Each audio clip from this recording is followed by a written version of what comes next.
नमस्कार. मंजिरी नृत्य कला मंदिरातर्फे मी मंजिरियन सुनीला पोद्दार आपण सर्व गुरुवर्य मार्गदर्शकांचं, गुरुजनांचं आणि समस्त रसिक प्रेक्षकांचं मनपूर्वक स्वागत करते. मंजिरी नृत्य कला मंदिर प्रस्तुत मंजिरियन्स आयोजित नृत्य स्पंदने हितगुज कलेशी या अभिनव उपक्रमात. आपण सर्वच जण हे नक्कीच मान्य करू की कथक नृत्य अंतर्बाह्य बदलत असतानाही त्यातलं कथेचं अंग आजही कायम राहिलं आहे. मुख्य म्हणजे काळ कोणताही असो, कथक नृत्याने अभिव्यक्तीसाठी कायम आधार घेतला तो त्या काळातील उत्तमोत्तम साहित्याचा. कथकचं भावविश्व समृद्ध करणाऱ्या अशाच संत मीराबाई यांच्या साहित्याचा अभ्यास आपण या आधीच्या पुष्पात केला होता. आज जाणून घेऊया कथक नृत्य सादरीकरणातील अशाच एका तितक्याच महत्वाच्या आणखी एका संत साहित्याविषयी.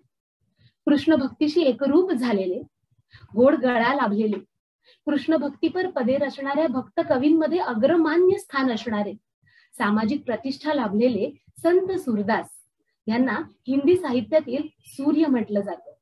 आज याच संत सूर्याच्या साहित्याविषयी आपण जाणून घेणार आहोत. नृत्य स्पंदने हितगुज कलेशी या उपक्रमाचे संपूर्ण श्रेय आमच्या मंजिरी नृत्य कला मंदिराच्या संस्थापिका संगीताचार्य आदरणीय वैशालीताई दुधे यांना देतच मी मंजिरियन श्रद्धाला विनंती करते की तिने वैशालीताई आणि आजचे आपले विशेष मार्गदर्शक यांचा परिचय करून द्यावा. मी सूत्र सोपवते मंजिरियन श्रद्धाकडे. धन्यवाद सुनीला. नमस्कार, मी मंजिरियन श्रद्धा भिडे सर्व गुरुजनांचे आणि रसिकांचे मनपूर्वक स्वागत करते. नृत्य स्पंदने हितगुज कलेशी या आगळ्या वेगळ्या कार्यक्रमाची ज्यांनी मुहूर्तमेढ रोवली त्या आमच्या गुरु संगीताचार्य नृत्यालंकार सौ वैशालीताई दुधे यांची मी थोडक्यात ओळख करून देते. वैशालीताई डोंबिवली शहरातील पहिली कथ्थक प्रशिक्षण संस्था मंजिरी नृत्य कला मंदिर याच्या संस्थापिका आहेत. वैशालीताई या आदरणीय डॉक्टर सौ मंजिरी देव यांच्या ज्येष्ठ शिष्या.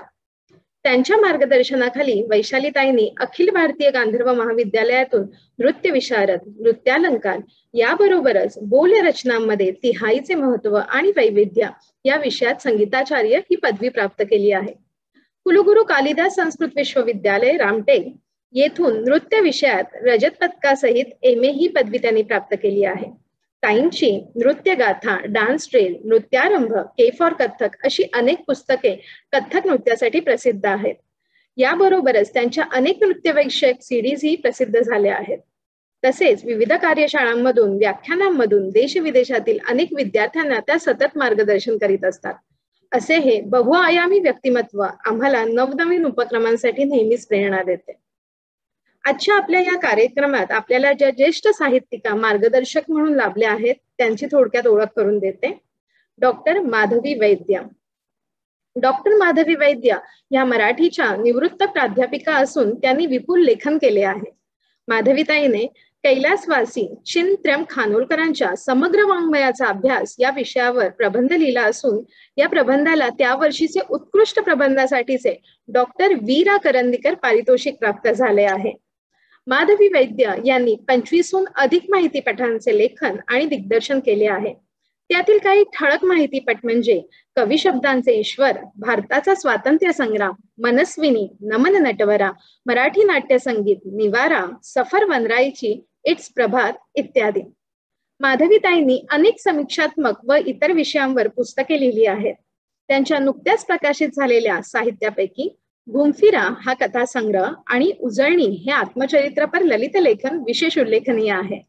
2013 ते 2016 साली माधवीताईंनी अखिल भारतीय मराठी साहित्य महामंडळाचे अध्यक्षपद भूषवले असून त्या महाराष्ट्र राज्य ग्रंथ निवड समिती आणि भाषा सल्लागार समितीवर सदस्य म्हणून कार्यरत होत्या.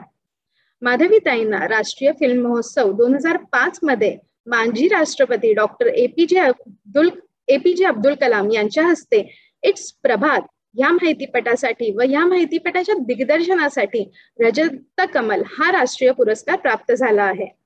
त्याचबरोबर पुणे महानगरपालिकेचा उत्तम नागरिकत्वाचा पुरस्कार, आरती प्रभूंची कविता ह्या समीक्षा ग्रंथाला तसेच अमृत सिद्धी नाटकातील मीरा तसेच कान्होपात्रामधील कान्होपात्रा या भूमिकेसाठी महाराष्ट्र राज्य पुरस्कार प्राप्त झाले आहेत. अशा प्रतिभा संपन्न, अष्टपैलू आणि उत्तुंग व्यक्तिमत्व असणाऱ्या माधवीताईंचे मी या कार्यक्रमात मनापासून स्वागत करते. आमच्या पुढच्या पॅनलिस्ट आहेत कथ्थक नृत्यांगना शिल्पा दातार. शिल्पा ताई या पुण्यातील प्रसिद्ध कथ्थक नृत्यांगना असून शिल्पा नृत्यालय ट्रस्टच्या संचालिका आहेत. गुरु मनीषाताई साठे यांच्या त्या ज्येष्ठ शिष्य आहेत. कथ्थक नृत्यामध्ये पुणे विद्यापीठामधून त्यांनी BA व MA या पदव्या प्राप्त केल्या आहेत.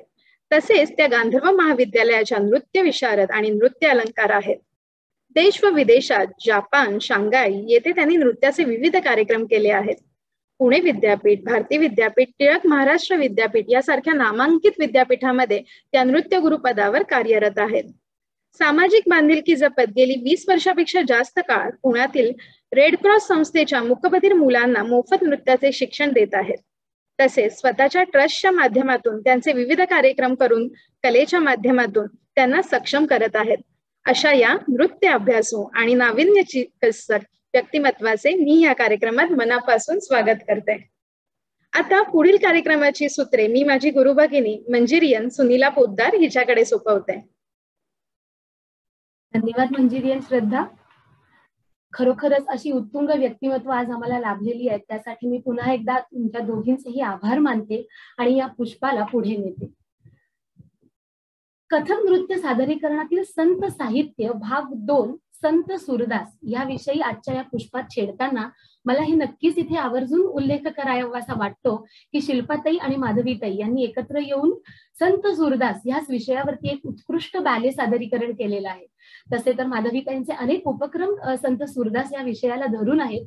आम्ही त्या सगळ्या क्षणांना आज इथे एकत्रित करण्याचा प्रयत्न करणार आहोत तुमच्या आठवणींच्या माध्यमातून. तर वळूया आपल्या पहिल्या प्रश्नाकडे माधवीताई. साधारणतः आपण पाहतो की प्रत्येक संत चरित्राचा प्रवास म्हणजे एक सर्वसामान्य मनुष्य ते एक संतपद अशाच आलेखात चित्रित केलेला दिसतो. पण या सगळ्यांमधून संत सूरदास ह्या संत सूर्यानेच तुमचं चित्त कसं आणि का वेधून घेतलं हे आम्हाला जाणून घ्यायची इच्छा आहे.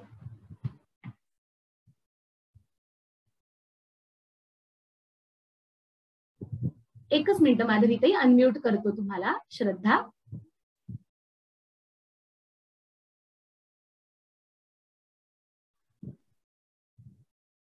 माधवीताई. सर्वप्रथम ना सुनीला, तुम्ही आम्हाला खूप प्रेमाने इथे बोलवलं त्याच्याबद्दल मी तुमच्या गुरूंना आधी वंदन करते आणि तुमचे सगळ्यांचे खूप आभार मानते. कारण ही आम्ही जी निर्मिती केली बॅलेची ती सेंट मीरास जे मिशन आहे त्याच्यासाठी केली आणि आमचे गुरु साधू TL वासवानी यांच्या वाढदिवसाला आम्ही दरवर्षी एक बॅले हा तिथे दाखवायचो लोकांना. आणि त्या बॅलेमध्ये मीरा मांडली, मग संत सूरदास यांचा बॅले मांडला. तर हे असे आमचे प्रयत्न हे मिशनच्या उत्स्फूर्त सहकार्याने झालेले आहेत. तेव्हा त्यांचेही खूप आभार आहेत की त्यांनी आम्हाला खूप मोठा चान्स हा बॅलेसाठी मांडायच्यासाठी दिला. आणि खरोखरच हे बॅले मांडताना ना किंवा करताना ना आम्हाला खूप आनंद झाला. कारण असे चान्सेस आपल्याला खूप कमी येतात की तुम्हाला माहितीये की बिग बजेट लागते, ह्याला चांगली कलाकार लागतात, लाईट्स, माईक्स या सगळ्याची आपल्याला एक खूप गरज असते. तर ते सगळी गरज आमची ही आमच्या मिशनने आम्हाला पुरवली. त्याबद्दल आधी साधू JP वासवानी, आमच्या सेंट मीराच्या प्रिन्सिपॉल डॉक्टर गुलशन गिडवानी यांची मी खूप व्यक्तिशः आणि शिल्पासहित मी खूप आभारी आहे. आता मी विषयाकडे वळते की दरवर्षी सेंट मीराज कॉलेजच्या या व्यासपीठावरून किंवा मिशनच्या व्यासपीठावरून बॅलेज मांडताना अर्थातच आम्ही संत चरित्र मांडली. तर संत चरित्र मांडण्याकडे कल का, तर एक तर तो सगळा हा साधू TL वासवानींचा भक्ती संप्रदाय आहे सगळा, आणि तिथे हे संत चरित्र मांडणं हे आवश्यक होतं. ही नंबर 1 ची गोष्ट होतीच. परंतु त्याच्यामध्ये संत सूरदासांच्याकडे मी कशी आले, तर दरवर्षी एक संत निवडायचा आणि तो मांडायचा. तर मला संत सूरदास आणि संत कबीर या दोघांचाही मी या बॅलेसाठी प्रथम अभ्यास केला. आणि त्याच्यामध्ये आपल्याला काय पाहिजे असतं एखादा बॅले मांडताना किंवा एखादं नृत्य नाटिका सादर करताना, की त्या कथा विषयामध्ये खूप संघर्ष आहे, त्याच्यातून बाहेर पडता आहेत अशी एक रचना आपण निवडतो. तशी शक्यता मला सूरदासांच्या जीवनात वाटली.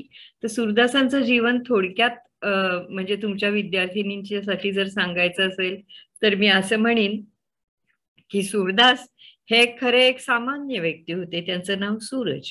त्यांचा संन्यास घेतल्यानंतर त्यांचं नाव सूरदास झालं. ते अंध होते आणि ते चौथे होते आपल्या भावंडांपैकी. त्यांना एकंदर 6 भावंड होती आणि ती 6 भावंड ही युद्धामध्ये, मुस्लिमांच्या बरोबर झालेल्या युद्धामध्ये ही सगळी धारातीर्थी पडली. पण सूरदास आंधळे असल्यामुळे काही लढाईवरती गेले नाहीत आणि त्यामुळे सूरदास हे त्या लढाईपासून वाचले असं म्हणायला पाहिजे. आता आपल्याकडे 2 अशा धारणा आहेत. एक म्हणजे जन्मांध सूरदास जी आहेत आणि एक नंतर आंधळे झालेले असं त्यांचं एक चरित्र आपल्याला आढळतं. ते माझ्या रिसर्च मधून मला असं आढळलं की सूरदास हा जन्मांध पण आहे, पण मी जन्मांध सूरदासाची कथा बाजूला ठेवली आणि बॅलेसाठी मी नंतर अंध झालेल्या सूरदासांची कथा ही निवडली. तर ही का निवडली तर सामान्यापासून तू मगाशी म्हणालीस की असामान्यपर्यंत जाणं हे ह्या घटनाक्रमातून सूरदास गेलेले आहेत असं मला जाणवलं. त्यांना विषयासक्त होते. ते चिंतामणी नावाची एक खूप सुंदर नृत्यांगना होती, वेश्या होती म्हणलं तरी चालेल, पण ती उच्च प्रतीची होती. वेश्या म्हणजे आपल्या आत्ता जो अर्थ आहे तसा नाही, ती उत्तम नृत्यांगना होती आणि तिच्यामध्ये सूरदास हे मनाने गुंतले होते आणि त्यांना कलेची सुद्धा आवड असली पाहिजे, कारण सूरदास रोज एक कवन रचून द्यायचे आणि चिंतामणी त्याच्यावरती नृत्य रचायची. असा तो सुंदर असा माहोल बनलेला होता आणि त्यांना चिंतामणीशिवाय काही दुसरं सुचत नसे. सूरदास हे संसारी होते, त्यांचं कुटुंब त्यांच्याबरोबर होतं आणि एक दिवस त्यांच्या वडिलांच्या निधनाची वार्ता ही त्यांच्यापर्यंत आली आणि त्यांनी त्याच्याकडे कानाडोळा केला आणि हे काही चिंतामणीला रुचलं नाही. तर ती म्हणाली, नाही तुम्ही गेलं पाहिजेत वडिलांच्यासाठी, वडिलांचं निधन झालंय तुमच्या. ती फार सात्विक मनोवृत्तीची होती, जरी नृत्यांगना होती तरी. आणि मग तरी ते गेले नाहीत आणि त्यांची पत्नी ही त्यांची सगळी जायदाद घेऊन आली चिंतामणीकडे, चिंतामणीच्या सुपूर्द करायला. आणि मग सूरदासांचे डोळे उघडले की अरे मी काय करत होतो. चिंतामणी म्हणली की अहो एवढं ध्यान जर तुम्ही परमेश्वराशी एकरूप झाला असतात तर तुम्हाला एवाना देव पावला सुद्धा असता. तर तुम्ही असं का करत नाही की परमेश्वरापाशी लीन व्हा, माझ्यापाशी लीन होत आहे त्याच्याऐवजी त्याच्यापाशी लीन व्हा. आणि मग सूरदासांचे डोळे उघडले आणि आपण किती विषयासक्त झालो हे त्यांना खात्री पटली. आणि मग त्यांनी चिंतामणीला सांगितलं की तुझं माझ्यावर खूप प्रेम आहे ना. तर ती म्हणली अलबत. तर म्हणले मग माझी आज्ञा तू डावलणार नाही ना. तशी म्हणली नाही. मग 2 सुऱ्या घेऊन ये. तर ती 2 सुऱ्या घेऊन आली आणि त्यांनी आपले विषयासक्त झालेले, जे विषयांध झाले होते डोळे, ते नेत्र दोन्ही फोडून घेतले आणि तेव्हापासून ते अंध झाले.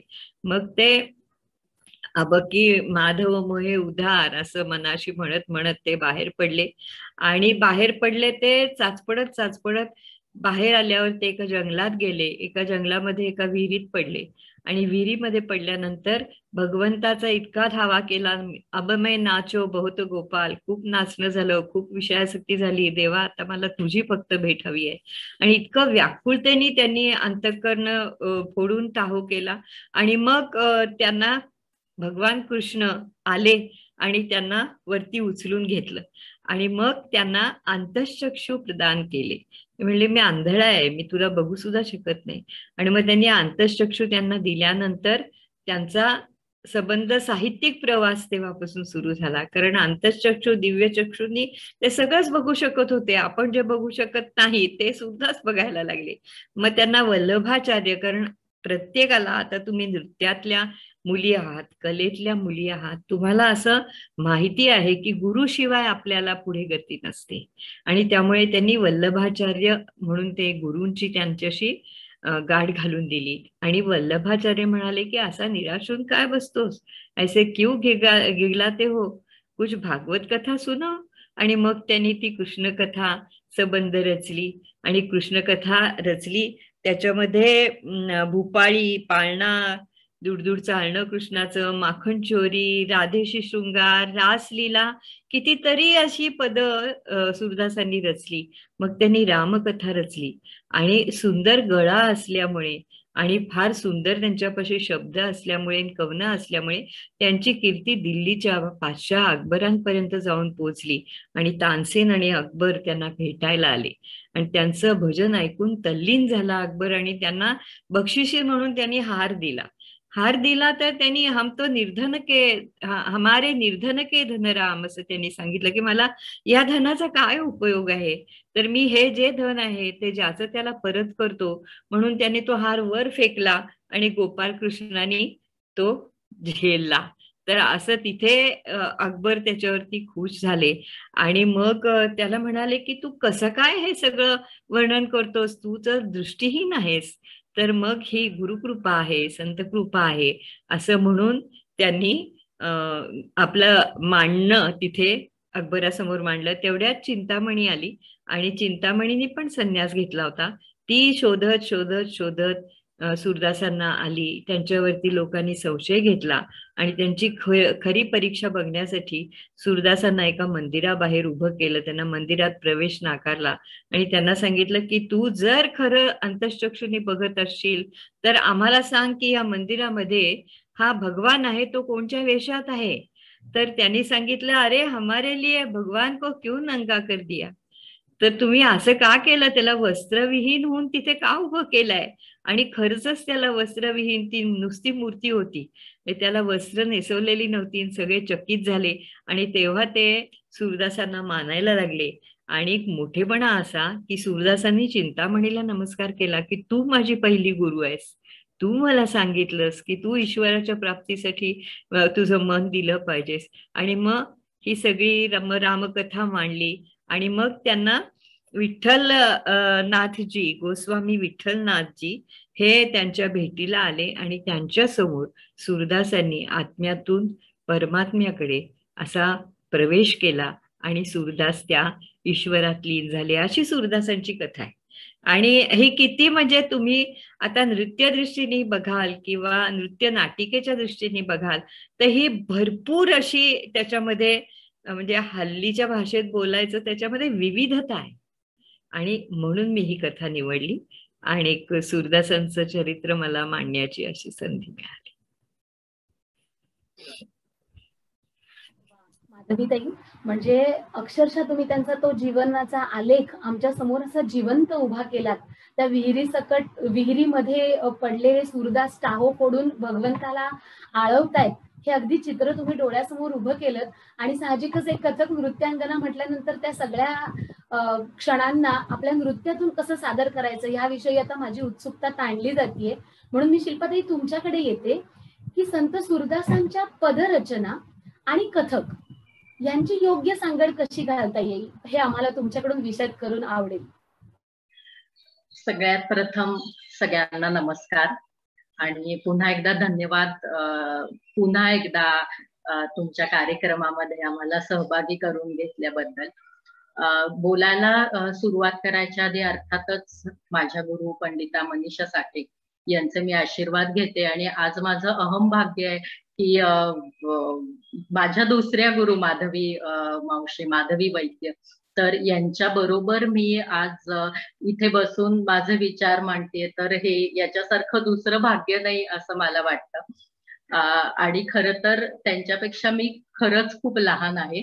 पण जसं माधवी मावशी म्हणल्या तसं की ती म्हणजे 10 वर्षापूर्वी मला ही संधी मिळाली त्यांच्याबरोबर काम करण्याची. आणि आपण म्हणतो तसं की त्या प्रत्येक संधीचा नर्तक म्हणून जर का मी फायदा करून नाही घेतला तर त्याचा काय उपयोग. तसं माधवी मावशी आणि संगीतकार राहुल घोरपडे यांच्या सगळ्या त्या ह्याच्यासाठी चाली होत्या. तर त्यांच्या बरोबर काम करताना एक खूप वेगळा अनुभव आला आणि खूप साऱ्या गोष्टी मला शिकायला मिळाल्या. तर त्यामुळे आधी मी की स्वतःला खूप भाग्यवान समजते की अशा लोकांबरोबर मला काम करण्याची संधी मिळाली. आता तुझा प्रश्न असा की सूरदास आणि कथक यांची सांगड कशी घातली. तर जसं आपण म्हणतो की ज्या आपल्या 6 ललित कला आहेत, संगीत, नृत्य, नाट्य, चित्रशिल्प आणि साहित्य, तर या 6 ललित कला या एकमेकांवर अवलंबून आहे. म्हणजे नृत्य किंवा कुठलीही कला ही स्वायत्त कला असं आपण जरी म्हणलं तरी सुद्धा जेव्हा तिचा दुसऱ्या कलेबरोबर ती जोडली जाते तेव्हा ती अधिक खुलून दिसते किंवा खुलून उठते. किंवा आपल्या ज्या भारतीय 7ही-8ही शास्त्रीय नृत्य शैली आहे, तर या सगळ्या नृत्य शैलींमध्ये संगीत आणि साहित्य या दोन्हींचा अंतर्भाव अतिशय मोठ्या प्रमाणात आहे. म्हणजे आपण असं म्हणू शकतो की साहित्याचा सहवास हा त्याच्या उत्क्रांतीपासून नृत्यकलेच्या आपल्याला लाभलेला आहे. त्यामुळे कुठलंही साहित्य हे नृत्यापासून वेगळं करू शकत नाही, इतकं ते नृत्याशी जोडलेलं आहे. आता जेव्हा आपण सूरदासांच्या साहित्याबद्दल बोलतो तर तसं पाहायला गेलं तर सूरदासांचं साहित्य हे समजायला खूप अवघड आहे. म्हणजे त्याच्यामधली जी शब्दरचना आहे, म्हणजे अर्थातच त्याच्यामध्ये शब्दांमध्ये माधुर्य आहे, ताल आहे, गेयता आहे, पण समजायला खूप अवघड आहे. म्हणजे त्यातली जी भाषा आहे, कारण आपण नेहमी म्हणतो की नृत्यामध्ये आपण ब्रजभाषा, अवधी भाषा किंवा संस्कृत भाषेमधले काव्य आपण जास्ती करून नृत्यामध्ये वापरतो. तर तशी सूरदासांची काव्य सुद्धा समजायला खूप अवघड आहेत. परंतु नृत्य आपण म्हणतो की आपली कला म्हणजे कथक नृत्य तर जास्ती लोकधर्मी आहे असं आपण म्हणतो. तर त्यामुळे ती लोकधर्मी असल्यामुळेच हे सहज शक्य आहे की आपण सूरदासांची काव्य लोकांपर्यंत त्यातला जो आशय आहे तो आपण सहजपणे पोहोचवू शकतो. म्हणजे एक उदाहरण द्यायचं झालं तर जसं माधवी मावशी म्हणल्या की त्याच्यामध्ये एक सूरदासांचं काव्य आहे की अब मैं नाचो बहुत गोपाळ. तर त्या काव्यामध्ये खरं खुरं एका नर्तकाची उपमा आहे. म्हणजे लौकिक अर्थाने तो नर्तक आहे, पण दुसऱ्या अर्थाने तो म्हणतोय की आता अब मैं नाचो बहुत गोपाल, की आता बास झालंय, आता माझा उद्धार कर. कारण का तर आता इतके वर्ष जे काही मी नाचलोय तर ते सगळे पायामध्ये जे मी घुंगरू घातले ते म्हणजे मला मोह आणि बंधन वाटतंय. त्याच्यानंतर मी जो अंगरखा घातलाय म्हणजे नृत्याला म्हणून जो त्याला अतिशय काम, क्रोध किंवा लालसा, विषयासक्तीचा एक त्यांनी तो सगळा भरलेला आहे. त्याच्यानंतर गळ्यामध्ये मी माळ घातलीये ती विषयसक्तीची, कंठ विषय माल असं त्याच्यामध्ये त्यांनी म्हणलेलं आहे. तर या सगळ्यातनं मला सोडव असं ते काव्य आहे. म्हणजे की ज्याच्यामध्ये एका नर्तकाची उपमा त्यांनी दिली. आणि मग नृत्य रचना करताना आम्ही असं दाखवलं की सूरदास जेव्हा चिंतामणीकडे त्या गणिकेकडे होते तर जसं माधवी मावशी म्हणल्या की ते एक काव्य रोज लिहित होते. तर तिच्याकडे असताना त्यांनी एक खूप सुंदर काव्य लिहिलं की ज्याच्यामध्ये वसंत ऋतूचं वर्णन आहे. मग त्याच्यामध्ये आम्ही पखवाजाचे बोल, परमेलू असे जे आपल्या नृत्याशी निगडीत ज्या गोष्टी आहेत त्या घालून त्या म्हणजे अशा तऱ्हेने कथक त्याच्याशी जोडलं गेलं की त्या वसंत ऋतूच्या ह्याच्यामध्ये परमेलूचे बोल घातले किंवा ताल मृदंग असं त्याच्यामध्ये एक वाक्य आहे, तेव्हा पखवाजाचे बोल घातले. तर अशा तऱ्हेने कथकचे जे काही एलिमेंट्स आहेत त्यांनी ते वेगळ्या तऱ्हेने सजवण्याचा प्रयत्न नक्कीच केला. शिल्पाताई, म्हणजे तुमच्याकडून आता हे जाणून घेतल्यानंतर कथक विश्वातील सगळ्याच नृत्यांगनांना संत सूरदासांच्या साहित्यावरती काहीतरी काम करायची नक्कीच प्रेरणा मिळेल, बरोबर? म्हणून मला माधवीताई तुमच्याकडे वळून हे विचारायला आवडेल की जसं आता ह्या 2 घटकांना त्यांनी एकत्र जोडून दाखवलं, तसंच अशा अनेक संत सूरदासांच्या अशा अनेक पदरचना जेव्हा आपण नृत्य सादरीकरणासाठी विचार करतो त्यांचा, तेव्हा नेमके कोणते घटक आपण मुख्यत्वे डावलून चालणार नाही किंवा ज्यांच्यावरती विशेष आपण लक्ष द्यायला हवं? ताई अनम्यूट कराल? श्रद्धा. सूरदासांची अनेक पद आहेत, म्हणजे किती आहेत सांगू. तो सूरदासांची पद म्हणजे सागर आहे अक्षरशः. आता शिल्पा जे मगाशी म्हणाली, तर एखाद्या नृत्य नाटिकेची संहिता लिहिताना ह्या सागरातून तुम्ही कोणचे मोती वेचणार, ह्याला पण खूप महत्व आहे. असं काही म्हणजे ते चिंतामणीच्या घरी असताना जी त्यांनी पद रचली त्याचे काय वेगळे उल्लेख असे सूरदासांच्या ह्याच्यात नाहीयेत. पण मग त्यांनी काय रचलं असेल, तर त्यांनी कदाचित ऋतूंची वर्णनं रचली असतील, म्हणून ते ऋतूचं वर्णन असलेलं पद ते सिलेक्ट केलं. आणि त्याची वर्डिंग पण फार सुंदर आहे. सुंदर वर संग ललना बिहरी सरस वसंत ऋतू आई. तर हे सरस वसंत ऋतू आल्याचं वर्णन आहे. ते काही सूरदासांनी तिथे म्हणजे चिंतामणीच्या इथे असं रचून दिलं नसेल, पण ते माधवी वैद्यांना असं वाटलं की हे असेल बर का हे पद, म्हणजे त्यांनी चिंतामणीसाठी रचलेलं. तर अशी ना जेव्हा तुम्ही काही संहिता एक लिहिता, इतक्या पूर्वीच्या काळातली संहिता लिहिता, तर तेव्हा तुम्हाला हे भान ठेवावं लागतं की हे रसपरिपोषासाठी तुम्हाला कुठली पदं, कुठली शब्दरचना याच्यामध्ये तुम्हाला योग्य वाटते आहे, ती पदं तुम्ही निवडायची. तर असं संबंध जे स्क्रिप्ट मी लिहिलं त्याच्यामध्ये ह्या रसपरिपोषाचा विचार केला मी पहिल्या म्हणजे. आणि रसपरिपोषासाठी संत साहित्यामध्ये काही म्हणजे तोटा नाहीच आहे. तिथे काहीही म्हणजे कोणचंही पद घ्या, ते रसाने परिपूर्ण असंच आहे. आणि त्याच्यामुळे आता भागवत रचना जर आपण बघितली, तर भागवत रचनेमध्ये भूपाळी आहे, नंतर पाळणा आहे, म्हणजे कृष्णाचा पाळणा आहे. आता जन्माष्टमी आहे ना, तर कृष्णाचा पाळणा आहे. नंतर मुरलीवरची मुरली गीतं आहेत, नंतर होरी गीतं आहेत, नंतर कृष्ण राधा गांधर्व विवाहाचं वर्णन सूरदासांनी केलेलं आहे. आता म्हणजे मी हे एक एक का सांगते की तुम्ही नृत्यातल्या मुली आहात, या एक एक पदाबरोबर कोणचा रस तिथे येईल आणि ते कशा प्रकारे तुम्ही मांडाल याचं तुम्ही मनामध्ये आखू शकता आलेख. नंतर राधा माधव शृंगार आहे, आणि रासगीत आहेत, भ्रमरगीत. सूरदासांची भ्रमरगीत हा तर फारच लोकांना प्रिय असणारा एक प्रकार आहे. विरह गीत आहेत, तशाच रामकथा आहेत. रामकथामध्ये लोकसंगीत आहे, नंतर लोक प्रवाहाची जी संगीताची गती असते, लय असते, ताल असतो, ते सगळं त्याच्यामध्ये आहे. तर असं सुंदर शब्द, सुंदर भावना, सुंदर लय, सुंदर सूर, सुंदर ताल, भक्ती रस, सगळे रस, भक्ती रस, शृंगार रस, नंतर रासलीलेचा एक वेगळाच माहोल, आनंदी आनंद सगळीकडे वातावरण असलेले असे उत्फुल्ल गीत, असे अनेक विविध रसांची अशी परिपोष असणारी पदं ही सूरदासांच्या वाङ्मयामध्ये मला सापडली.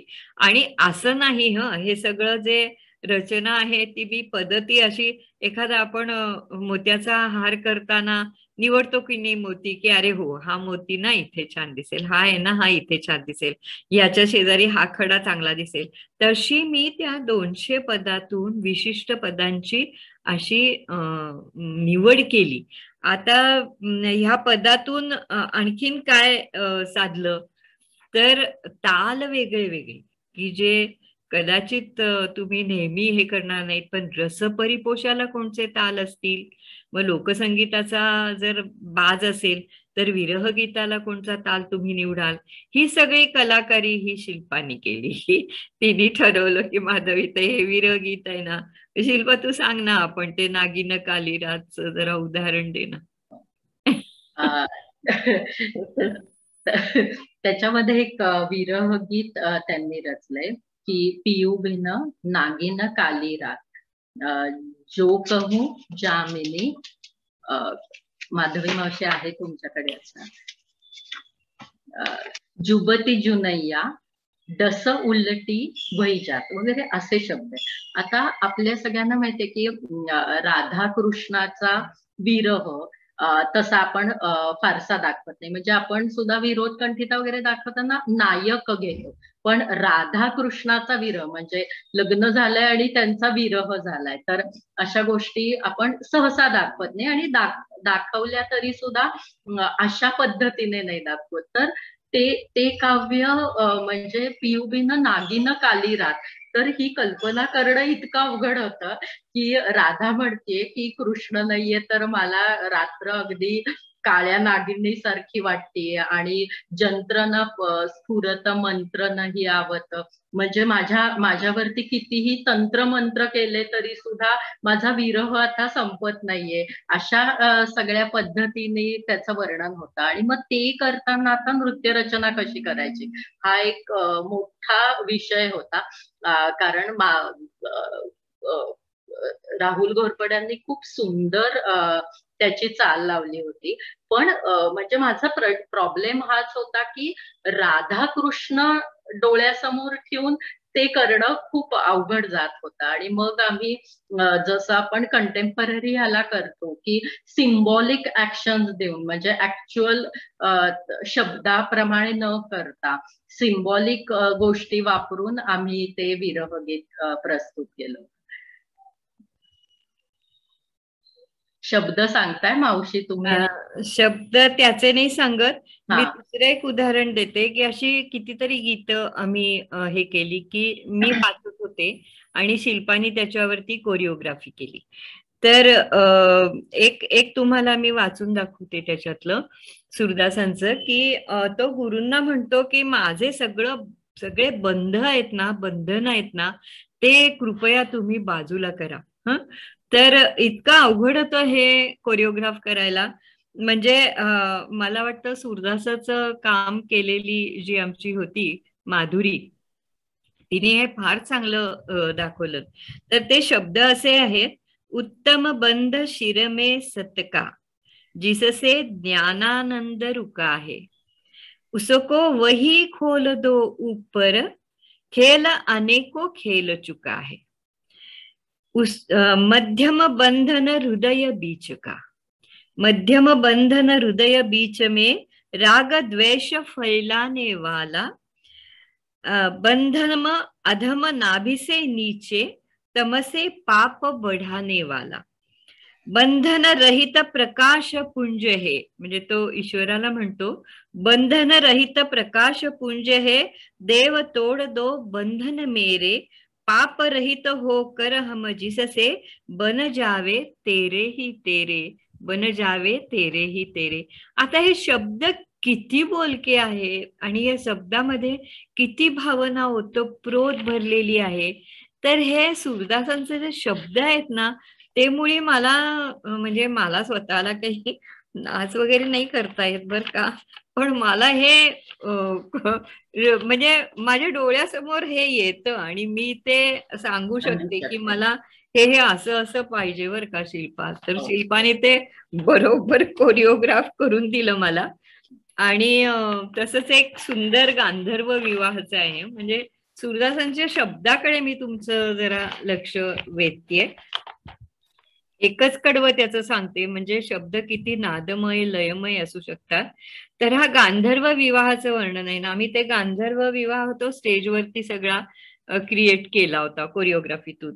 त्यांनी असं म्हटलंय, सनकादिक नारद मुनी शिव बिरंची जान, देव दुंदुभी मृदंग बाजे, बाजे बर निसान, देव दुंदुभी मृदंग बाजे, बाजे वर निसान, बारन तोरण बंधाई हरि कीन्ह उछाह, बारन तोरण बंधाई हरि कीन्ह उछाह, ब्रज की सब रीति भई बरसाने ब्याह, बरसाने ब्याह, मोर मुकुट रची मोर बनायो, मोर मुकुट रची मोर बनायो, माथे परधरी हरिवर आयो. म्हणजे तो वर आला आता, माथे परधरी हरिवर आयो, मनमथ सैनिक भये बराती, मनमथ सैनिक भये बराती, द्रुम फूले बन अनुपम भांति, सुरबंदी जन मिल जस गाए, मधवा बाजन आनंद बजाए, मधवा बाजन आनंद बजाय. तर असे हे सुंदर सुंदर शब्द की ते तुम्हाला नृत्याच्या बाजूनी वळवतातच. आणि तुमची कथक ही कथन शैली आहे, कथा सांगणारे ते नृत्य आहे. आणि त्याच्यामुळे शिल्पाचं मी खूप अभिनंदन करते की तिने ह्या शब्दांवर म्हणजे माझ्या वाचनावरती तिने कोरिओग्राफी रचली आणि फार सुंदर ते तुम्ही बघायला पाहिजे तो नृत्य नाटिका. नक्कीच, पण आम्हाला त्यातली काहीशी झलक सुद्धा बघायला आवडेल. जसं तुम्ही काहीतरी जसं आता वाचलत आणि त्यावरती शिल्पाताईंनी अभिनय सादर केला होता असं तुम्ही म्हटलात, त्याची एक छोटीशी क्षणचित्र आम्हाला नक्की बघायला मिळाले तर आम्ही भाग्यवान समजू. कार्यक्रमाच्या शेवटी आपण नक्की एक छोटी क्लिप त्याची नक्की दाखवूया. नक्कीच. आणि माधवीताई, तुम्ही म्हणालात की मला नाचता नाही येत बरं का, पण असं काही नाही हो. तुम्ही नुसतं बोललात ना तरी घुंगरांचा किणकिणाट जाणवतो. म्हणजे ही दैवी देणगीच आहे. कोणी स्वतःच्या हस्तकांद्वारे आणि अंगिक अभिनयाद्वारे नृत्य सादर करतं, तर कोणी स्वतःच्या साहित्य शक्तीने त्या घुंगरांचा आवाज आम्हाला नाद निर्माण करून देतं. सुनीला मी सांगू का, ही ताकद माझी नाहीये, ही ताकद सूरदासांच्या शब्दांची आहे. अगदी नृत्याला तयार होताना जसे पायामध्ये घुंगरू बांधता की नाही, तसे घुंगरू बांधलेले आहेत हे सूरदासांनी शब्दांचे. आणि ते इतके ओघवते आहेत, इतके नादमय आहेत की त्याचं नुसतं वाचन केलं ना तरी सुद्धा मनाला एक खूप आनंद मिळतो आणि खूप समाधान मिळतं. हे सगळं सूरदासांची हे आहे, माधवी वैद्यांचं काही नाहीये. पण आता ह्याच विषयावरती मला तुम्हाला अजून एक कुतूहल म्हणून विचारायचं आहे. ह्या संत सूरदास ह्याच विषयावरती आपल्याला 2 आख्यायिका ऐकायला मिळतात त्यांच्या अंधत्वाविषयी. त्याविषयी काय सांगाल माधवीताई?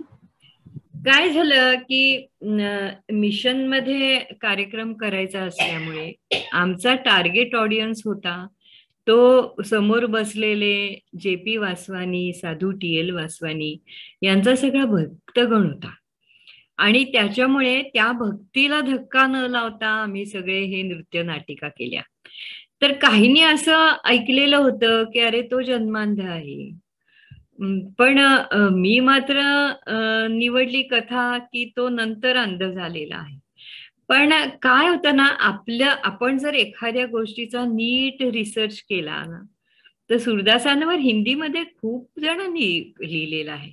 आणि आमची लायब्ररी सेंट मिराजची फार समृद्ध आहे कॉलेजची. आणि आमच्याकडे जो स्टाफ आहे लायब्ररीतला तो सुद्धा अतिशय एफिशियंट आहे. आणि त्यामुळे नुसतं त्यांनी ऐकलं की माधवी वैद्य बॅले करता आहेत आणि त्याच्यासाठी त्यांना पुस्तकं पाहिजे, अक्षरशः माझ्याजवळ एवढी थप्पी ही पुस्तकांची आली. आणि मग मी त्याला रेफरन्सेस घालून ठेवले की हे धार्ष्ट्याचं होतं की सूरदास जन्मांध आहे अशी एक कथा एस्टॅब्लिश असताना मी मानते की ते जन्मांध नव्हते. म्हणजे हे थोडंसं माझं काय म्हणायचं धारिष्ट्य होतं. मग आमच्यातल्या काही भक्तगणांनी असं रिहर्सलचीच वेळ होती, मनीषा ताई पण आल्या होत्या आणि नंतर त्यांनी सांगितलं अरे भाई ये क्या किया माधवी जी आपने, वो तो जन्मांध है और आपने ऐसा बैले में दिखाया है. तो मैं बोली मैं क्या करूँ दादी, वो तो मैंने ऐसा रिसर्च में ऐसा पाया ना, सब मैंने उससे किताबों से ये सब लिखा है, स्क्रिप्ट नोट्स निकाल के. तो बोले आप तो फिर दादाजी के पास जाना होगा और दादाजी से पूछना होता. म्हणजे 2 दिवसांनी बॅले आणि हे म्हणतात की स्क्रिप्ट. तर त्याचं काही केव्हा अकबर तानसेनचा हा काळ आहे. आणि तेव्हा अशी पण आहे की 2 सूरदास होते, एक जन्मांध होता आणि एक नव्हता. मी जन्मांध नसलेला सूरदास माझ्या नृत्य याच्यासाठी घेतला. पण दादा JP वासवानी इतक्या थोर मनाचे होते आणि त्यांनी ते सगळं ऐकून घेतलं. मी त्यांच्याकडे ती थप्पी घेऊन गेले, त्या नोट्स घेऊन गेले आणि दादा म्हणले ठीक है, फिर आप ऐसा बोलती है तो ये तो सच ही है, इतनी किताबों में ये लिखा है तो ये भी मानना होगा कि ये ऐसा है. तो मुझे लगता है कि give her free hand, she is the director of the ballet and give her free hand. ह्या दादांचा मोठेपणा. माझ्या समोर एक संत दुसऱ्या संताविषयी हे उद्गार काढत होता. हे केवढी आभाळा एवढी माणसं आहेत ही. म्हणजे आपण संत संत म्हणतो, तर तो संत, एका संतावरती मी बॅले करत होते आणि दुसरा संत माझ्या समोर बसून मला म्हणत होता की yes, you are right, you have shown me these things and do whatever you want to do. फक्त तुम्ही पहिल्यांदा त्याचं एक्सप्लेनेशन द्या की ह्या पुस्तकाने म्हणजे कोण आहेत तुमचे अभ्यासक, त्यांनी हे मांडलेलं आहे, त्याच्यावरून मी ही कथा घेते. तर असे हे, पण आपण काय करतो, म्हणजे आपण एखादी नृत्य नाटिका जर बसवायची असेल तर सामान्य वर्गाला अट्रॅक्ट करायला, पण फॅक्ट्स न सोडता अट्रॅक्ट करायला आपण काहीतरी संघर्ष हा त्या कुठल्याही परफॉर्मन्सचा आत्मा असतो. तुम्ही कालियामर्दन का दाखवता? कारण ते कालियाची कृष्णाशी लढाई असते. आता कधी झाली होती का? गॉड नोज, म्हणजे हे माहिती नाही आपल्याला. नंतर पूतना मावशीचं दाखवता, तिथे संघर्ष आहे. संघर्षाशिवाय जीवनात काही नाही.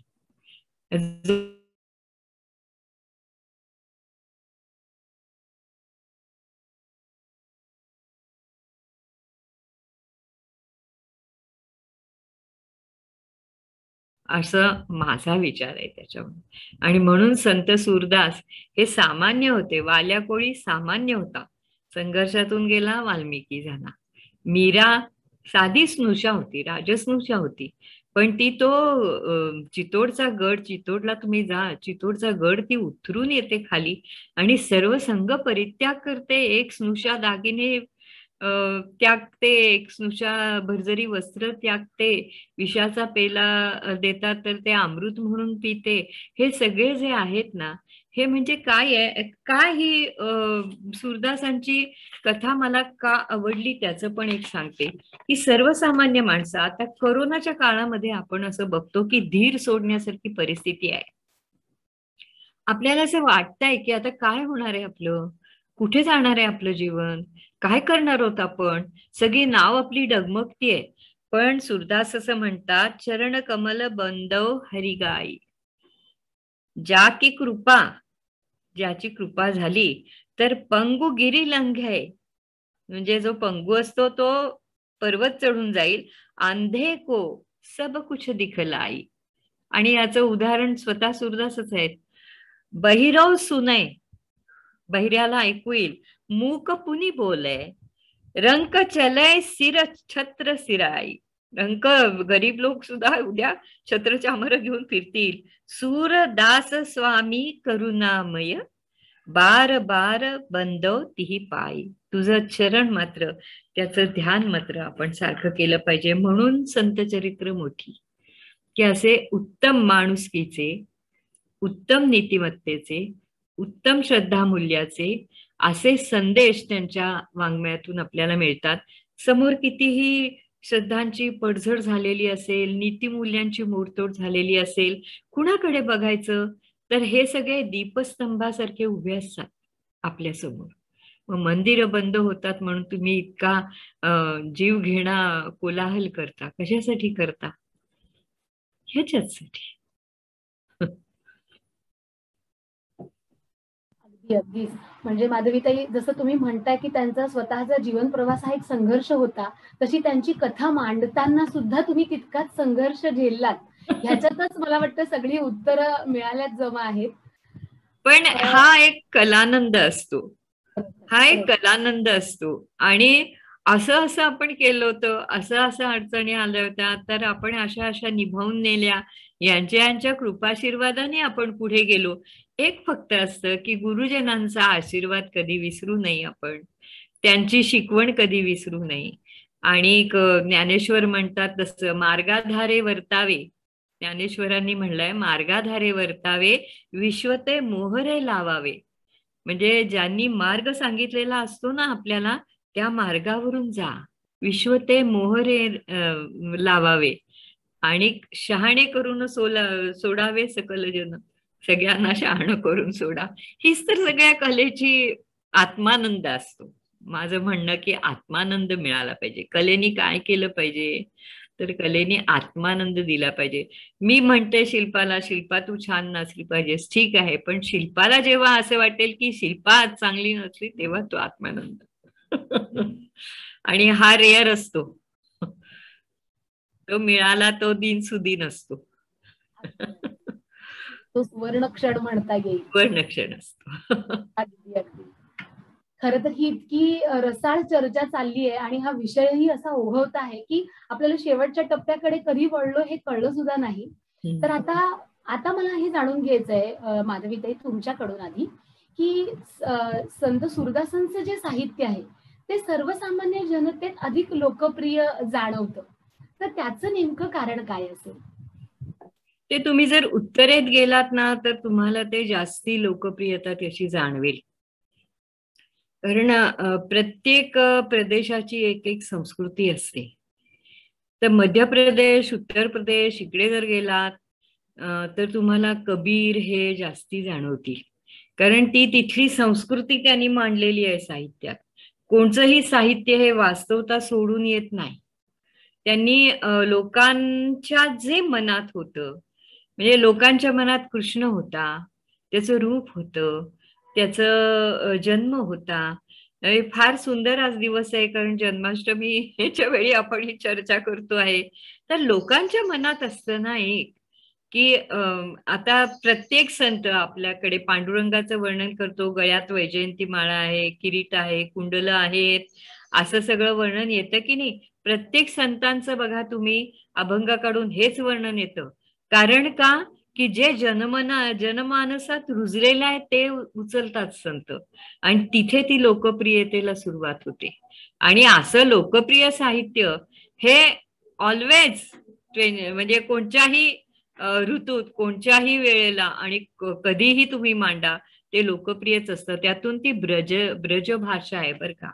ही ब्रज भाषेची गोडी तर फारच आहे. म्हणजे मला सुद्धा कधी कधी अगदी सगळं अर्थ कळायचे असं नाही. मी कोण हिंदी लेक्चरर आहे, तिला विचारायची, तिलाही कळले नाहीत की सार रूपाने एक काय अर्थ जाणवतो. पण ही भाषा फार गोड आहे, त्या भाषेमध्ये लालित्य आहे, आणि ते लालित्यपूर्ण भाषा जर ललित अंगाने एखाद्या लेखकाने मांडली तर त्याच्यामध्ये आपण कसं म्हणू की दुग्ध शर्करा योग आहे. म्हणजे हे जे आहे कथा सगळी आहे ती जनमानसात वसलेली आहे. आपला महाराष्ट्र कसा आहे माहितीये का, आपण जरा विचारी ह्याच्यात वाढलेलो आहोत, आपण पुरोगामी विचारांमध्ये वाढलेलो आहोत. तरी सुद्धा या आपल्या महाराष्ट्रातल्या पंढरीच्या सावळ्यांनी जे काही आपल्याला वेड लावलेलं आहे ना ते असं तू म्हणजे असा प्रश्न विचारशील का की सगळ्या संतांचं साहित्य लोकप्रिय का होतं हो माधवीताई? तसंच आहे हे की तिकडे तुम्ही जा गंगेच्या काठी, तुम्हाला जय गंगे जय हे याच्याशिवाय दुसरं काही ऐकू येणार नाही. ती आरती तुम्हाला सगळीकडे जा ती ऐकू येईल, आणि सगळं राममय होणं, सगळं कृष्णमय होणं. होळीला जा तुम्ही तिथे, होळीला काय रंग असतो तिथला. मग तुम्ही तो माहोल बघाल ना तर तुम्हाला कळेल की अरे वा, इथे का सूरदास लोकप्रिय होता, तिथे का होता.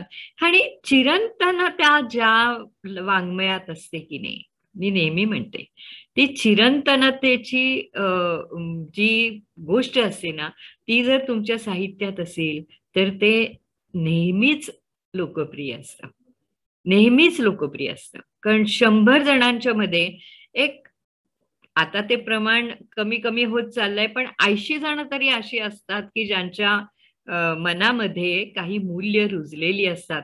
नाहीतर मग आता सगळे राक्षसच दिसले असते आत्ताच्या ह्याच्यात, दिसत नाही तसं. आणि त्या तुमच्यातल्या चांगुलपणाला हे संत साहित्य आवाहन करत असतं. येस, तुझ्यात ते आहे, तुझ्यात ते आहे, तू फक्त त्याला बाहेर काढ, थोडस बाहेर ये. हे काय केलं आम्ही सूरदासांची कथा, अरे त्या नृत्य नाटिकेमध्ये तो कितीचा सुनीला, तू किती इमॅजिन करशील किती प्रेक्षक असावेत? शिल्पा सांगेल निदान एक 10,000 प्रेक्षक समोर होते, सगळीकडे स्क्रीन्स लावलेले होते, आणि अक्षरशः सगळेजण गुंग झाले होते. म्हणजे आमचे जे.पी. वासवानी तर ते सूरदासाची भूमिका करणाऱ्यांच्या पाया पडले. म्हणजे त्यांचं संतत्व किती मोठं सांग तुम्हाला. त्यांच्यासारखा माणूस साधू टी.एल. वासवानींचं काम करणाऱ्याच्या नटाच्या पाया पडतो, तो रडायला लागला ना नट तो. पण हे असतं हे आणि त्याच्यामुळे ते लोकप्रियता तिथपर्यंत राहील जिथपर्यंत 80% लोकांच्या मध्ये हे मूल्यभाव हे जिवंत असतील. सूरदासांची कथा आपल्याला मूल्यभाव देते.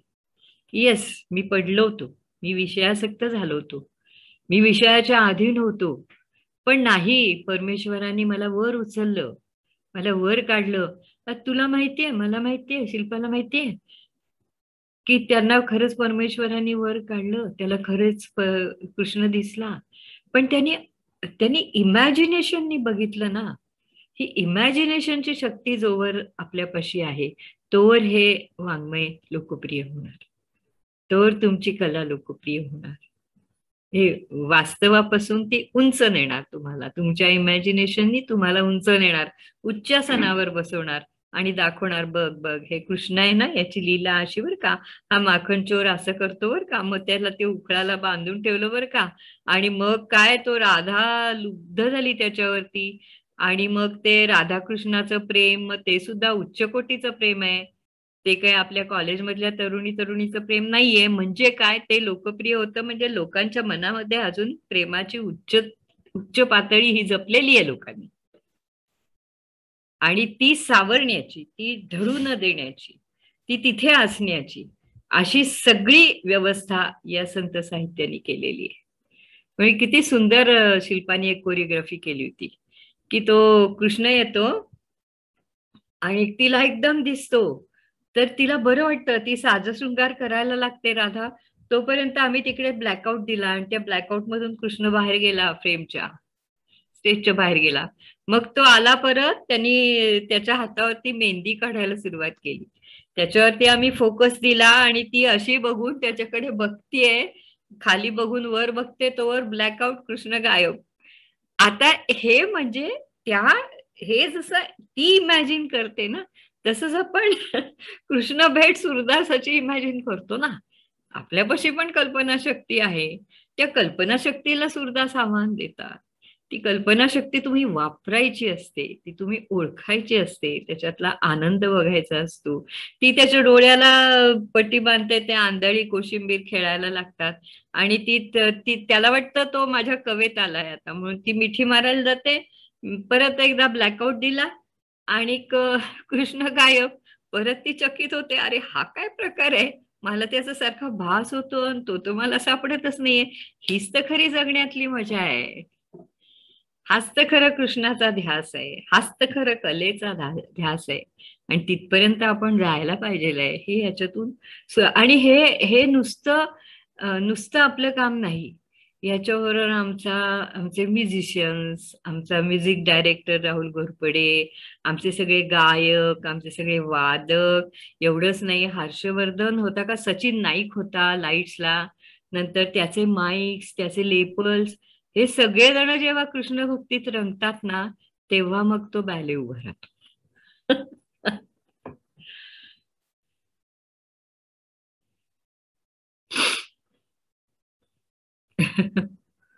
तर असं सगळं आहे हे प्रकरण, पण एक आनंद सगळ्याचा वाटतो. आणि शिल्पासारखी जर मुलगी माझ्या बरोबर असेल तर मग काय मजाच मजा. अगदी आता तुमच्या बोलण्यामधूनच ते सगळे क्षण इथे जिवंत झाले. आणि माधवी, ते जसं तुम्ही आता म्हणालात की त्यांचंच साहित्य का जास्त लोकप्रिय झालं किंवा समजत गेलं लोकांना, किंवा त्याच्यावरती काम करावं असं वाटतं, तर मला वाटतं त्याच्यामधला चिरंतन भाव आणि त्या चिरंतन भावाला समजून घेऊन तुमच्या सादरीकरणातून जागृत होणारी कल्पनाशक्ती, ह्या दोन्ही घटकांना जेव्हा आपण एकत्र आणू, तेव्हा मला वाटतं संत सूरदासांच्या साहित्याला 1% तरी न्याय देऊ शकू. अजून वाटत नाहीये दिला असं. प्रयत्न होता, पण ते खुणावतोय मला. अगं माधवी, मी मांडलाय ना तिथे, ते बघ ना, ते जरा असं दुसरं कर की. मग ते बघण्याची ताकद तुमच्यामध्ये असली पाहिजे, ते समजावण्याची ताकद तुमच्यामध्ये असली पाहिजे, मग तो कलानंद घेता येतो. भावी पिढीसाठी ह्या संत साहित्यावरती काम करताना हे सगळेच घटक नक्कीच आम्हाला प्रेरणा देतील. शिल्पाताई, आता मला तुमच्याकडे वळायला आवडेल, ह्याच विषयावरती तुमची मतं जाणून घ्यायला आवडतील, तुमचा अनुभव ऐकायला आवडेल. सुनीला, खरं तर माधवी मावशींनी इतक्या प्रगल्भतेने ते सगळं उलगडून सांगितलंय की संतांचं महात्म्य आणि त्यांच्या साहित्यातली ताकद या कुठेच आपण पोचू शकत नाही कधी. पण तू म्हणलीस तसं की कथक नृत्याच्या दृष्टीने जर का बघायचं तर आपल्याला 2 तर त्यांची अगदी फेमस काव्य माहितीये, ते म्हणजे मैया मोरी मैं नहीं माखन खायू. हे सूरदासांचं अगदी जनमानसामध्ये रूढ झालेलं काव्य आहे. तर जसं मी म्हणते तसं की त्याच्या शब्दांमध्ये इतकी सुंदर कथा आहे आणि त्या कथेतला तो शेवटचा जो पीक पॉइंट आहे की मैं नहीं माखन खायो मधला मैं कशा तऱ्हेने घेतलाय की मैं नहीं माखन खायो आणि मैं नहीं माखन खायो, तर ती नर्तकाची कसोटी आहे की तो त्या साहित्यातला पॉज नर्तक कशा तऱ्हेने दाखवतोय आणि कशा तऱ्हेने ती कोरिओग्राफी करतोय. आणि अजून एक त्यांचं काव्य की निसदीन बरसत नैन हमारे, तर ते सुद्धा खूप फेमस आहे काव्य. तर त्याच्यामध्ये पण इतकी सुंदर त्यांनी उदाहरण दिलंय की इतके माझे डोळे तुझी वाट बघून वाहतायत की माझ्या काजळ जे आहे ते आता गालावर येऊन गाल काळे झालेत, उर माझं काळं झालंय, म्हणजे इतका मी रडलीये किंवा माझी जी चोळी मी घातलीये ती आता पिळून काढली तरी त्यातनं पूर्ण ओलावा येतोय. तर तुला माहितीच आहे की आपण ठुमरी किंवा हे करताना अशा प्रकारच्या वेगवेगळ्या संचारी भाव हा दाखवतच असतो. तर त्यामुळे अशी काव्य जी असतात जी आपण म्हणजे बॅले व्यतिरिक्त कथक मधून म्हणून दाखवताना आपण करू शकतो, किंवा सिखवती चलन यशोदा मैया, तर इतकं सुंदर, म्हणजे जसं माधवी मावशी म्हणल्या तसं की मुळात शब्दांमध्येच इतकं ताल आहे की ते बाळ, म्हणजे जसं मगाशी आता माधवी मावशी म्हणत होत्या तेव्हा मला जाणवलं की आपल्या घरचं कुठलंही छोटं बाळ जर असेल आणि ते काही लीला करायला लागले तर आपल्याला पहिल्यांदा कृष्णच आठवतो. तर इतका तो कृष्ण आपल्या जवळ आहे आणि त्यात सूरदासांनी इतक्या सुंदर रीतीने कृष्णाकडे पाहिलंय, त्यामुळे त्यांची काव्य पण प्रसिद्ध झाली असेल, किंवा इतके आपण आपल्या व्यावहारिक जीवनामध्ये पण आपल्या आजूबाजूला कृष्ण असल्याचा भास आपल्याला नेहमी होत असतो छोट्या छोट्या गोष्टींमध्ये. तर त्या सिखवतीमध्ये सुद्धा इतकं सुंदर वर्णन केलंय, पण त्याच्यामधले शब्द रचना, म्हणजे पुढचे जे शब्द आहेत ते इतके अवघड आहेत की त्याचा अर्थ सांगणं, पोचवणं म्हणजे लोकांपर्यंत, हे मला वाटतं की हे नर्तकाच्या कोरिओग्राफी मधनं दाखवू शकतो आपण. त्यामुळे खरंच खूप मजा येते, म्हणजे चॅलेंजिंग आहे साहित्य नर्तकांना, असं म्हणायला हरकत नाही की इतकं सोपं नाहीये, की म्हणजे जरी ते त्यांची काव्य जरी प्रसिद्ध असली जनमानसामध्ये तरी सुद्धा आपल्या माध्यमातून ते दाखवताना त्याला कुठे धक्का न लागता त्याचं पावित्र्य राखून त्या दृष्टीने जर का आपण ते प्रस्तुत करायचा प्रयत्न केला तर कुठेतरी आपण थोडासा त्याला न्याय देऊ शकू, असं मला वाटतं. नीला, आणि संशोधनातून एक आपण अशा जागा शोधल्या पाहिजेत. म्हणजे आपलं काय वैशिष्ट्य की लोकप्रिय पद घेऊन आपण नृत्य करायचं का, असं नाही. तर आपल्या संशोधनातून पण अशा जागा मिळतात, त्याच्यासाठी रिसर्च आधी बरोबर पाहिजे. ते एक फार सुंदर अशी मला पद मिळालं, शिल्पा, मी हे वाचतेय, मैया कब ही बडेगी छोटी. तर हा फार सुंदर शिल्पा आणि एक छोटासा कृष्ण घेतला होता आम्ही. आधी ते कृष्णाचं बालरूपच इतकं वेड लावतं ना, तर तो म्हणजे आता किती सूरदासांचं इथे व्यक्तिमत्व दिसतं बरं का. म्हणजे जो आत्मा परमात्म्याची भाषा करतो ना, ते सूरदास हे पद लिहितात, याचं मला खूप आश्चर्य वाटलं. की ते काय म्हणतात, ते आईला विचारतात, म्हणजे तो असं तुम्ही इमॅजिन करा की कृष्ण आला ठुमकत ठुमकत आणि ही दही दूध हे करते, तर तिच्या गळ्यात पडून तो विचारतो, मैया कबही बढाएगी छोटी. छोटी म्हणजे वेणी. मैया कबही बढ़ेगी चोटी, किती बार मोही दूध पियत भई, यह आजहू है छोटी. मैया कबही बढ़ेगी चोटी, तू जो कहती बलकी बेनी, जो वै वै लंबी मोठी. म्हणजे बलरामाची वेणी मात्र वाढतीये, माझी काय एवढीशीच आहे. कढत गुहन अन्नावत जय हे, नागिन सी भुई लोटी. तुमच्या सुद्धा सगळ्यांच्या वेण्या लांब लांब आहेत. काचो दूध पियावती पची पची. ती कदाचित म्हणत असेल दूध पिना मग तुझी पण वाढेल. तर ते काचो दूध पियावती पची पची, देती न माखन रोटी. मला तू माखन रोटी देत नाहीस, माझी हे केस वाढतील कसे. सूरज चिरंजीव दो भैया. म्हणजे बलराम आणि कृष्ण या दोघांचे चिरंजीव होऊ देत त्यांना, असं सूरदास म्हणतो. सूरज म्हणजे पहिल्यांदा मी सांगितलं, सूरदासचं पहिलं नाव सूरज. सूरज चिरंजीव दो भैया, हरी हलधर की जोटी. ही हरी हलधरची, हलधर म्हणजे बलराम, हरी म्हणजे कृष्ण. तर ह्या दोघांची जोडी आहे ना, ती खरोखर देवा चिरंजीव कर. तर चिरंजीव केली म्हणजे सूरदासांनीच भागवत लीला वर्णन करून चिरंजीव केली.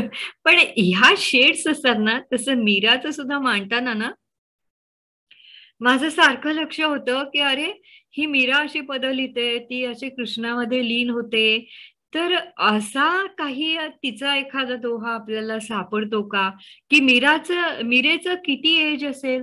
मला दाखवायचं होतं माझ्या नृत्य नाटिकेमध्ये की मीरा ही किती वर्ष जगली असेल, मीरेचं वय काय असेल. मीरा जेव्हा कृष्णाला समर्पित झाली तेव्हा तिचं वय काय असेल. आणि माझ्या संशोधनातून मला एक मिळाला दोहा, आणि त्याच्यात ती असं म्हणतेय कृष्णाला की अरे किती तुला आळवू आता, तू कधी मला भेटणार आहेस, तू कधी मला दिसणार आहेस. माझे डोळे थकले, माझं काजळ गळलं, तू दिसतच नाहीयेस मला. आता माझे केसही पांढरे झाले, तर तू मला भेटतच नाहीयेस. आता हा मी तिथे वापरणं, दिस इज समथिंग की माझ्या संशोधनातून काहीतरी मी नवनीत माझ्या हाती लागलं. आणि मग हे जे समाधान असतं ना, ते समाधान आपल्या मनाला आपलं वाटणं असतं, आणि त्याच्यातला आनंद आपला आपण मिळवतो. म्हणजे आता इतके दोह्यातून मला एक दोहा, हा आता माझं इतके दिवस लायब्ररीत बसणं सार्थकी लागलं बाबा, हे मला मिळाला. म्हणजे मीरेनी वृद्धत्वापर्यंत त्याची हे, म्हणून मी मीरेच्या नृत्य नाटिकेमध्ये कृष्ण हा मानवी अवतार मांडण्यापेक्षा कृष्ण हा तिच्या मनाचा ध्यास आहे, आणि तो ध्यास आहे, तो सच्चा आहे, तो प्रेमाचा आहे, तो मांगल्याचा आहे, आणि तो स्वतंत्रतेचा आहे. मीरा ही स्वतंत्रतेसाठी लढणारी संत कवयित्री आहे. म्हणून ती, आणि धाडसी आहे ती प्रचंड. मीरा भाऊक अशी जितकी वाटते ना, तितकी ती धाडसी आहे. अहो स्नुषा असताना, बुरख्यात असताना, अजून तुम्ही चित्तोडगडला जा, अजून बुरख्यामध्ये स्त्रिया वावरतात तिथे.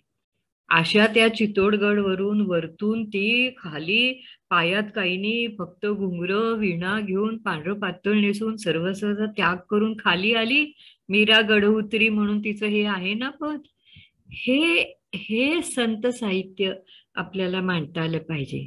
चमत्कार तर आहेतच, पण त्यांची शिकवण देणारं संत साहित्य आपण मांडलं पाहिजे. म्हणजे हे सगळं खरं आहे, पण त्याच्यापेक्षा त्यांनी काय मानवी जीवनाकडे, मानवी जीवनाच्या उत्कर्षाकडे, मानवी जीवनाच्या अपकर्षाकडे त्यांनी कसं बघितलेलं आहे, हे संत साहित्य आहे. आणि हे तुम्हाला जेव्हा अचीव्ह होईल, हे जेव्हा नजर तुम्हाला येईल ना, तेव्हा त्याच्यातला आनंद खूप वेगळा आहे, खूप वेगळा आहे.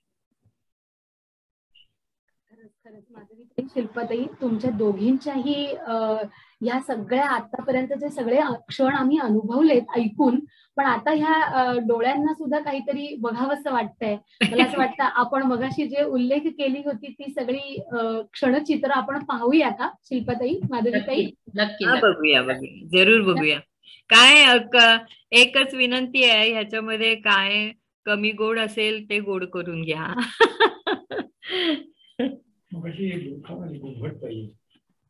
मी मंजिरीयन श्रद्धाला विनंती करते की तिने आपले ह्या ज्या क्लिप्स आहेत शिल्पाताईंनी दिलेल्या त्या शेअर कराव्यात संत सूरदास या बालेविषयीच्या. हो सुनीला.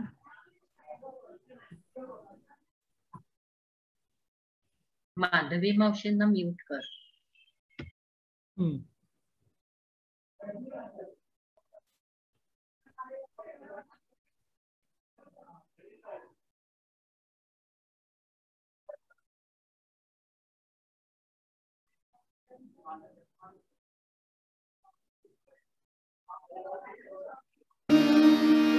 चरण कमल बंदो हरिराई, चरण कमल बंदो हरिराई, चरण कमल बंदो हरिराई, चरण कमल बंदो हरिराई.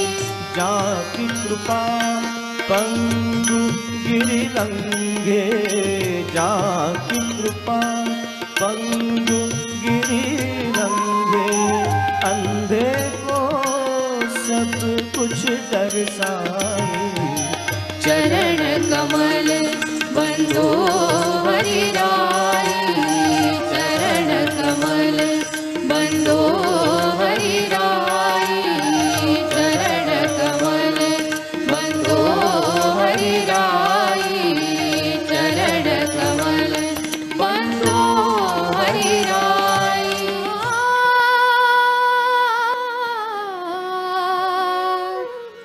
केसरिया बालमा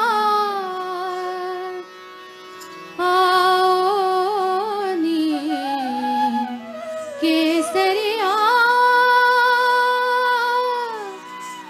बालमा आओनी.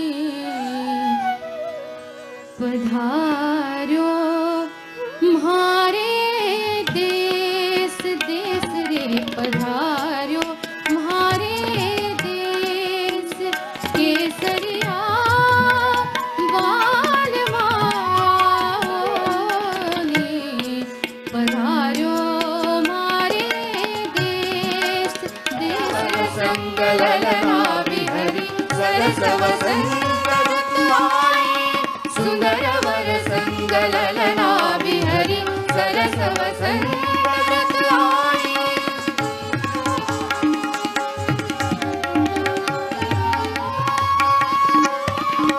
ताल मृदंग वीण बांसुरी, ताल मृदंग वीण बांसुरी, गपगावत मधुरी वाणी, गपगावत मधुरी वाणी.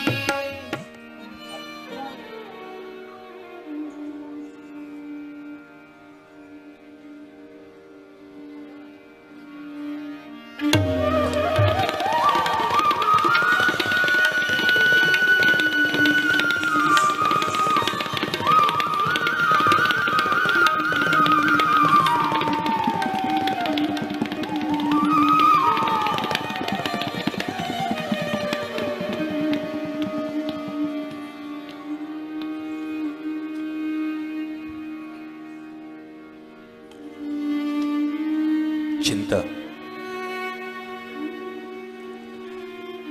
चिंता मेरी सारी चिंता मिट गई. इन आंखों ने इतना विषय पान किया कि उसको भगवान का ख्याल तक नहीं आया.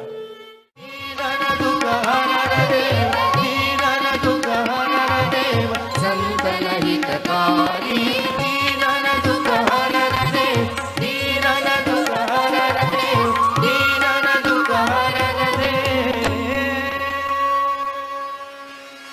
और भगवान कृष्ण जी ने उन पर कृपा की, उनको दिव्य दृष्टि प्रदान की. धनी धनी धनी गोपी धनी धनी मान, धनी धनी धनी गोपी धनी धनी मान. नेत्र विहीन सूर ब्रज जीवन के अच्छे पारखी थे. सिखवती सिखवती चलन यशोदा मैया मैया सिखवती सिखवती चलन यशोदा मैया मैया सिखवती सिखवती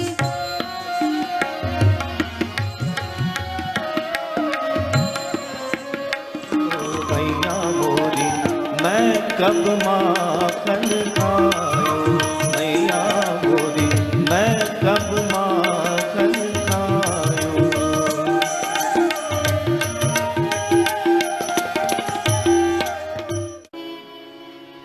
जागिए ब्रिजराज कुंवर जागिए ब्रिजराज कुंवर, जागिए ब्रिजराज कुंवर, कमल नयन भूरे, कुमुद वृंद संकुचि भये, वृंदलता भूरे, वृंदलता भूरे।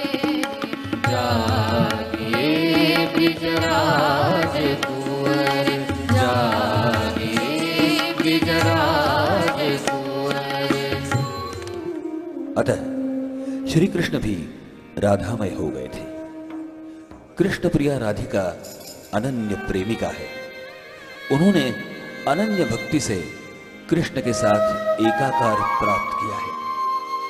कृष्ण और राधा का गांधर्व विवाह कुछ इस प्रकार वर्णन किया है।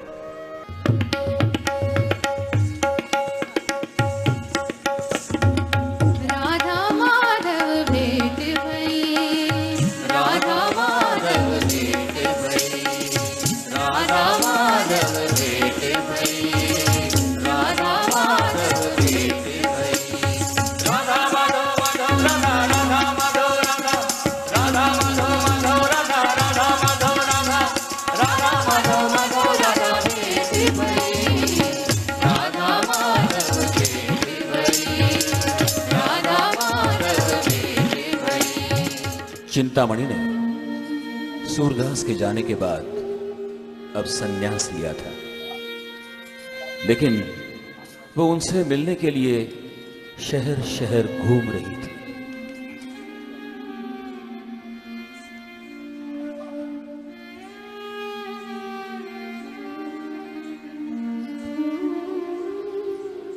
हरि तेरो भजन कियो न जाए, हरि तेरो भजन। सुन, एक प्रश्न पूछता हूं, सही जवाब दोगे तो ही मंदिर में जा सकते हो। बोलो, अंदर जो भगवान हैं वो अभी किस वेश में खड़े हैं, बता सकते हो? सूरदास जी ने अपने दिव्य अंतक चक्षुओं से देखा और वे बोल उठे, भाई भाई, मेरी परीक्षा लेने के लिए भगवान को नंगा खड़ा किया है, क्यों?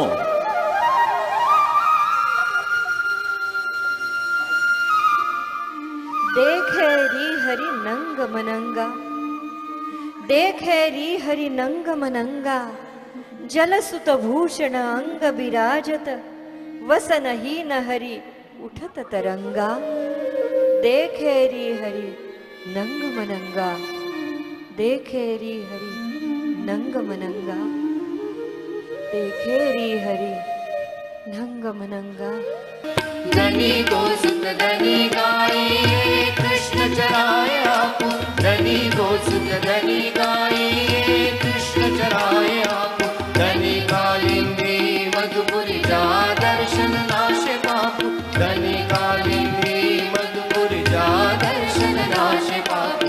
धनी धनी धनी गोपी धनी धनी बाल, धनी धनी धनी गोपी धनी धनी बाल, धनी धनी धनी गोपी धनी धनी बाल, धनी धनी धनी गोपी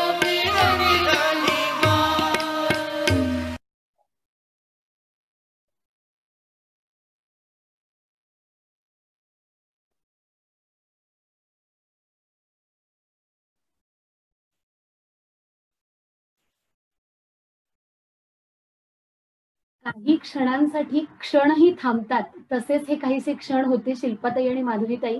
आम्ही धन्य झालो. गोकुळाष्टमीच्या मुहूर्तावरती आज तुम्ही आम्हाला ही जी काही शिदोरी दिलीत, जी काही दहीहंडी दिलीत आम्हाला, त्यासाठी आम्ही नृत्य स्पंदनेच्या संपूर्ण परिवाराकडून तुमचे पुन्हा पुन्हा आभार मानतो. कार्यक्रमाच्या शेवटच्या टप्प्याकडे वळतीये, जरी निरोप घ्यावासा वाटत नसला तरी सुद्धा. साहित्य लहरी, सूर सागर, सूर की सारावली, श्री कृष्ण जी की बाल छवि, श्री कृष्ण जी की बाल छवि पर लेखनी अनुपम चली. या एकाच काव्य पंक्तीमध्ये ज्यांची ग्रंथ संपदा सामावली आहे, जन्मतः अंधत्व, त्यानंतर आता आपण आख्यायिकेमधून पाहिलं तसं अंधत्व, निरक्षरत्व, निराधारता या सर्वांवर मात करून केवळ सुरांच्या आणि भक्तीच्या आधारावर ज्यांनी संपूर्ण काव्यसृष्टी पादाक्रांत केली, अशा या साहित्य सूर्याबद्दल आज आपण जाणून घेतल्यावर ज्या पंक्ती त्याची पूर्तता करतील असं मला वाटतं, तर त्या कदाचित ह्याच असतील. रामदास सूत सूरदासने जन्म रुनकता में पाया, गुरुबल्लभ उपदेश ग्रहण कर, कृष्ण भक्ति सागर लहराया, कृष्ण भक्ति सागर लहराया, कृष्ण भक्ति सागर लहराया.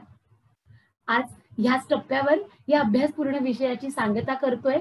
आजच्या या विषयाला इतक्या सोप्या पद्धतीने आणि मनोरंजक पद्धतीने आमच्या समोर अलगद उलगडणाऱ्या या अनुभवी पॅनलिस्टचे मी पुन्हा एकदा मनपूर्वक आभार मानते.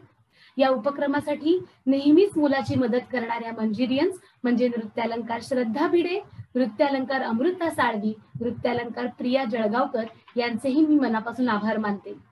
आम्ही मंजिरियन्स नृत्य स्पंदने हितगुज कलेशी या मासिक उपक्रमातून आजच्या सारखेच असे अनेक अभ्यासू विषय घेऊन भेटतच राहणार आहोत.